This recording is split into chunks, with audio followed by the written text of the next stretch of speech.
नमस्ते बच्चों, हम लोग वर्ग 7 के अध्याय 2 में पृथ्वी की आंतरिक बनावट और शैल के बारे में चर्चा कर रहे हैं।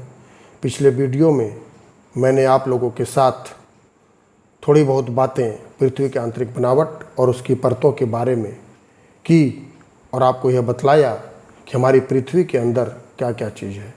आइए आगे बढ़ने से पहले हम लोग ये जान लें कि इस वीडियो में हम लोग क्या क्या अध्ययन करने वाले हैं। इस वीडियो में हम लोग शैल के बारे में जानेंगे। शैल कितने प्रकार की होती है इसके बारे में जानेंगे। आग्नेय शैल, अवसादी शैल और कायांतरित शैल। इसके बाद हम लोग चट्टानी चक्र के बारे में जानेंगे और अंत में हम लोग खनिज के बारे में अध्ययन करने वाले हैं। आइए शुरू करते हैं। सबसे पहले ये जानते हैं कि शैल या चट्टान किसको कहते हैं। शैल को ही हम लोग चट्टान कहते हैं। चट्टान आप सभी ने देखी है। आप जंगलों में जाते हैं, सड़कों के किनारे जाते हैं, पहाड़ों पर जाते हैं, पठारों पर जाते हैं, आपको चट्टानें दिखाई देती हैं। ये चट्टान वास्तव में होती क्या है या शैल होती क्या है? तो शैल 2 या 2 से अधिक खनिजों के योग से बनती है। यह विभिन्न रंग और आकार या गठन की हो सकती है। माने एक चट्टान में 2 या 2 से ज़्यादा खनिज पाए जाते हैं और खनिजों के योग से ही चट्टानें बनती हैं। इनका रंग, इनका आकार, इनका गठन, संरचना अलग अलग हो सकती है। चट्टानें मुख्यतः 3 प्रकार की होती हैं। आग्नेय चट्टान, अवसादी या परतदार चट्टान, अवसादी चट्टान को लोग परतदार चट्टान भी कहते हैं, कायांतरित या रूपांतरित चट्टान। तो आइए एक एक करके हम लोग इन चट्टानों के बारे में जानते हैं। सबसे पहले हम लोग जानते हैं कि आग्नेय चट्टान किसको कहते हैं। हम लोग जानते हैं, पिछले वीडियो में मैंने आप लोगों को बतलाया कि पृथ्वी के अंदर चट्टानें जो होती हैं वो तरल अवस्था में पाई जाती हैं और यह तरल अवस्था में जो चट्टानें पाई जाती हैं इसको हम लोग मैग्मा कहते हैं। और यही मैग्मा जब पृथ्वी की सतह पर आ जाता है तो उसको हम लोग लावा कहते हैं। यह मैग्मा जब पृथ्वी के अंदर ही ठंडा हो सकता है या फिर यह जब बाहर निकलता है तो यह ठंडा होकर ठोस बन जाता है और चट्टान का रूप धारण करता है। इस प्रकार की चट्टानों को हम लोग आग्नेय चट्टान कहते हैं क्योंकि लावा से बनता है या मैग्मा से बनता है। तो इस प्रकार की चट्टान को हम लोग आग्नेय चट्टान, इसे प्राथमिक चट्टान भी कहा जाता है। ये आग्नेय चट्टान फिर से 2 प्रकार की होती हैं।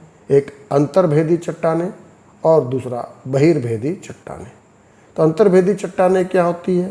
जैसा कि मैंने आप लोगों को बतलाया कि पृथ्वी के अंदर मैग्मा पाया जाता है। मैग्मा क्या है? वो चट्टानें तरल अवस्था में, गलित अवस्था में पाई जाती हैं और यह मैग्मा ऊपर आने की कोशिश करता है। कई कारणों से कई प्रकार के बल काम करते हैं जिसके बारे में आप लोग अगले क्लास में ऊंची कक्षाओं में अध्ययन करेंगे। और जब यह तरल मैग्मा ऊपर आने के प्रयास में परपट्टी के सतह के अंदर ही रहकर ठंडा हो जाता है और ठोस बन जाता है, तो ऐसी चट्टानों को हम लोग अंतर्भेदी चट्टानें या अंतर्भेदी आग्नेय चट्टान कहते हैं। ग्रेनाइट एक इसी प्रकार की चट्टान का उदाहरण आपको नीचे दिखलाया जा रहा है। जो अंतर्भेदी चट्टानें होती हैं वो रवादार होती हैं। इसका अर्थ है कि उसमें खनिजों के जो टुकड़े होते हैं वो हमको स्पष्ट रूप से दिखाई पड़ते हैं और ये रवादार होती है। इसके कण जो होते हैं वो थोड़े मोटे होते हैं। जिस प्रकार ग्रेनाइट में आप लोग देख पा रहे हैं कि अलग अलग प्रकार के खनिज यहाँ पर हमको दिखाई पड़ रहे हैं। दूसरे प्रकार की स्थिति तब आती है जब यह मैग्मा सतह से बाहर निकलता है, सतह पर आ जाता है, पृथ्वी की सतह पर आकर यह बहने लगता है। तो इस स्थिति में यह लावा कहलाता है और यह बहुत तेज़ी से ठंडा होता है और तेज़ी से ठंडा होने के बाद यह जब ठोस अवस्था में परिवर्तित होता है तो इसे हम लोग बहिर्भेदी आग्नेय चट्टान कहते हैं। इस प्रकार के चट्टानों में रवे नहीं पाए जाते हैं। इनके कण जो होते हैं वो महीन होते हैं। बेसाल्ट इस प्रकार का एक उदाहरण है जो बहिर्भेदी आग्नेय चट्टान है। नीचे आपको ये बेसाल्ट का चित्र दिखाया जा रहा है। इसमें आप देखिए ग्रेनाइट से इसकी तुलना कीजिए, इसमें जो कण हैं वो बड़े बड़े और स्पष्ट दिख रहे हैं, और इसमें जो कण हैं वो नहीं दिख रहे हैं। दूसरे प्रकार की जो चट्टान है वो है अवसादी या परतदार चट्टान। अवसादी या परतदार चट्टान किसे कहते हैं? तो जो चट्टानें अब पृथ्वी की सतह पर पाई जाती हैं, कई कारणों से ये चट्टानें टूटती फूटती रहती हैं। हवा के कारण, पानी के कारण चट्टानें आपस में टकराती हैं, और भी बहुत सारे कारण हैं जिसके कारण ये चट्टानें टूटती हैं और छोटे छोटे कणों में बदल जाती हैं। इन छोटे छोटे कणों को हम लोग अवसाद कहते हैं।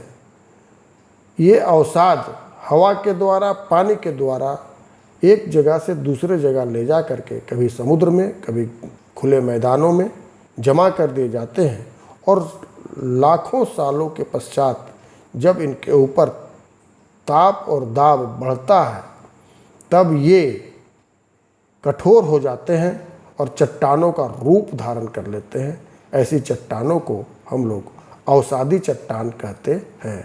चूँकि यह एक परत दर परत अवसादों के जमने से बनता है, इसलिए इसको हम लोग परतदार चट्टान भी कहते हैं।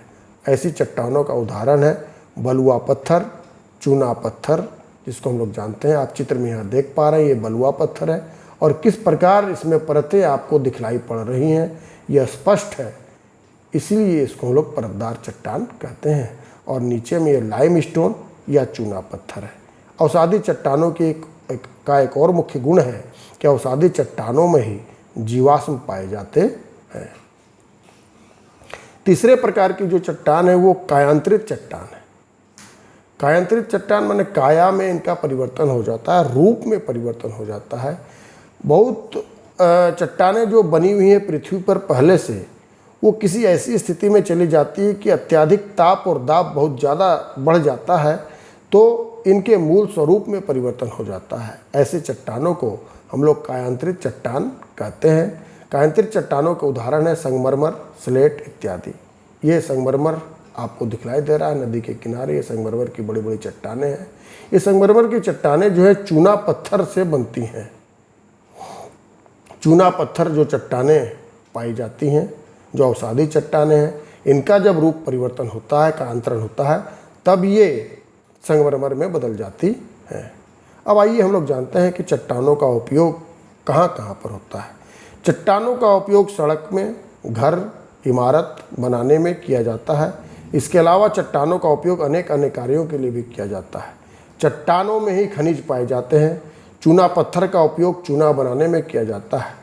ग्रेनाइट का उपयोग सजावट वाले पत्थर के रूप में किया जाता है। हम लोग घरों में ग्रेनाइट और मार्बल को लगाते हैं, संगमरमर को लगाते हैं। आपको मालूम भी है, ये हमारा बहुत पुरानी जो ऐतिहासिक इमारतें हमारे भारत की हैं, ताजमहल जो कि सफ़ेद संगमरमर से बना हुआ है, और लाल किला ये लाल बलुआ पत्थर से बना हुआ है। तो इस प्रकार चट्टानें जो हैं हमारे बहुत काम की हैं। अब हम लोग जानते हैं चट्टानी चक्र क्या होता है। जैसा कि हम लोग जानते हैं कि 3 प्रकार की चट्टानें पाई जाती है, आग्नेय चट्टान, अवसादी चट्टान और कायांतरित चट्टान। ये तीनों प्रकार की चट्टानें एक चक्रीय तरीके से एक दूसरे में लगातार परिवर्तित होती रहती है। इसी प्रक्रिया को चट्टानी चक्र कहते हैं। आग्नेय चट्टान अवसादी चट्टानों में, अवसादी चट्टान फिर आग्नेय चट्टानों में, और ये दोनों मिलकर फिर कायांतरित चट्टानों में, कायांतरित चट्टान फिर से आग्नेय चट्टान में। इस प्रकार लगातार चक्र चलता ही रहता है। इसी चक्र को हम लोग चट्टानी चक्र कहते हैं। यहाँ दिखलाया गया है। सबसे पहले ये देखिए, मैग्मा बाहर निकला, मैग्मा बाहर निकल करके ठोस में परिवर्तन हुआ, तो ये आग्नेय चट्टानें बन गई। आग्नेय चट्टान फिर गल करके फिर से मैग्मा बन गया। तो इस प्रकार से ये चलता रहेगा। ये आग्नेय चट्टान जो है ये टूट फूट इसमें हुआ तो ये अवसाद बन गई। अवसाद जो है बदल करके फिर अवसादी चट्टान या परतदार चट्टान बन गया। अवसादी चट्टानों में ताप और दाब के प्रभाव के कारण कायांतरण हुआ तो ये कायांतरित चट्टानें बन गई। इधर से हम लोग आए तो ये आग्नेय चट्टान जो है इनमें ताप और दाब में परिवर्तन के कारण तो ये कायांतरित चट्टान बन गई, और कायांतरित चट्टान फिर ताप के प्रभाव के कारण फिर से मैग्मा में परिवर्तित हो गई। इस प्रकार यह चक्र लगातार चलता ही रहता है, और एक चट्टान हमेशा दूसरे चट्टान में परिवर्तित होती रहती है। लेकिन यह काम इतनी धीरे होता है, लाखों करोड़ों साल इसमें लगते हैं, तो ये हमें आँखों से दिखाई ये परिवर्तन जल्दी से दिखाई नहीं देते हैं, लेकिन ऐसा होता है। आइए अब जानते हैं खनिज क्या होते हैं। खनिज प्राकृतिक रूप में पाए जाने वाले पदार्थ हैं जिनका निश्चित भौतिक गुणधर्म और रासायनिक संगठन होता है। खनिज हमारे दैनिक जीवन के लिए बहुत ही महत्वपूर्ण है। कुछ खनिजों का उपयोग ईंधन की तरह होता है, जैसे कोयला, पेट्रोलियम, प्राकृतिक गैस। खनिजों का उपयोग उद्योगों, औषधि और उर्वरक में भी किया जाता है, जैसे लोहा, सोना, चांदी, यूरेनियम इत्यादि। खनिज जो है हमारे लिए बहुत ही उपयोगी पदार्थ है। खनिजों के बिना हमारी ज़िंदगी नहीं चल सकती है, क्योंकि लोहा, सोना, चांदी, तांबा, एल्युमिनियम जितने प्रकार की वस्तुएं हम लोग इस्तेमाल करते हैं वो सभी हमें खनिज से ही प्राप्त होती हैं। कोयला, पेट्रोलियम, प्राकृतिक गैस ये भी एक प्रकार के खनिज हैं जो ईंधन का काम करती है, और इसके बिना हमारे ईंधन की ज़रूरत कभी पूरी नहीं हो सकती। इस प्रकार हमने इस पाठ में बहुत सी महत्वपूर्ण जानकारियाँ और बहुत सी रोचक जानकारियाँ आपको देने का प्रयास किया है। अगले वीडियो में हम लोग इस पाठ के कुछ महत्वपूर्ण प्रश्न और उनके उत्तर के बारे में जानने की कोशिश करेंगे। बने रहिएगा मेरे साथ। Thank you.